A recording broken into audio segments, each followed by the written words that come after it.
Well, spring is an exciting time for gardeners as our flowers and trees wake up from the winter hibernation. Just look around.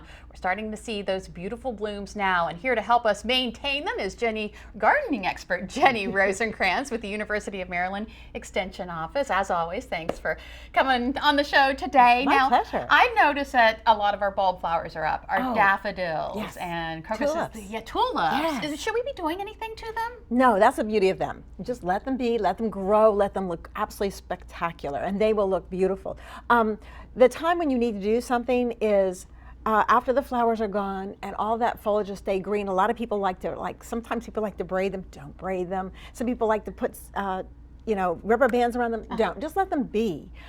As the foliage finally turns yellow, then you can go ahead and cut the yellow foliage. But if you cut it too soon, you're not going to get flowers next year. Oh, okay. Yeah, so you want to wait till it starts turning yellow. Right, right. Okay. And then you can go ahead and prune it back. But at that point, you'll have a lot of other things that'll be growing. So they might even hide the foliage. You might not even have to do anything, which I like that idea. So we talk about, waiting until the yellow foliage before we cut back to tulips. Is there anything that we should be cutting back right now? Oh, there's some plants you could trim back, but I like to say wait until and see what's going on. A lot of people like to trim back hydrangeas, which is a beautiful summer flower, but I like to say wait until you find out for sure if there's new foliage on the old wood, like the endless summer ones. My gosh, mine are already having leaves now about 3 or 4 inches high, so that means don't cut that one back at all.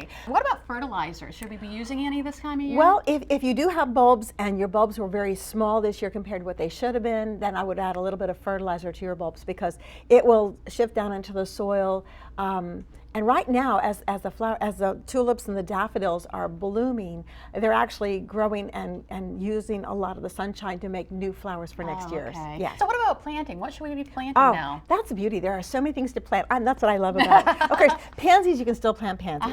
Now, keep in mind, pansies will live and thrive until about June. And then when that heat comes on, they're just going to fade out and you're going to go, I spent all that money, and you really will get some real good deals on pansies. Yeah. And another one that's kind of early spring and then gone is stock. And I love to plant stock though, especially really close to a walkway because of the fragrance. It smells just like cloves. It's so nice. I love that almost electric color of the flower. Yeah. But then there's a whole bunch of flowers that really thrive in the spring and then still bloom all through the summer. Even before the last frost, can we plant these? These guys could handle snow. Oh, really? I know, that's totally bizarre. Okay, snapdragons, they're fine. They love it cool. So they'll bloom like crazy all spring. During the heat of summertime, they're going to kind of lay back and go, whatever. But come fall, they're going to bloom back up again. Petunias, once they're established, man, they bloom all summer long. Yeah. And the only thing you need to do is every now and then prune it back a little bit to get more renewed growth. Because every time you prune, you're saying, grow some more. Right, which I love. I love the carnations. They will bloom like crazy, and sometimes they'll even last 2 years, even though they're annuals.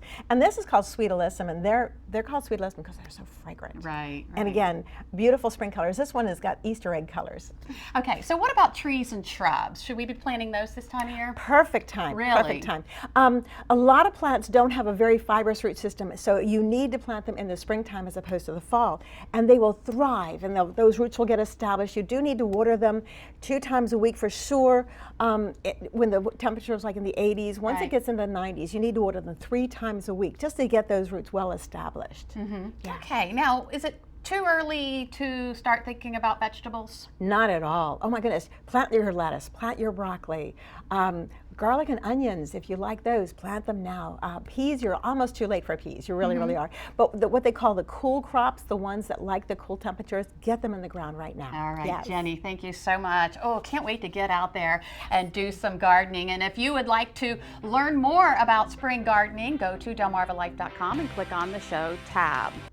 Well, still ahead on Delmarva Life, actress Lindsay Lohan guest stars in Two Broke Girls tonight. We'll go behind the scenes to hear from her and the rest of the cast next. We'll be right back.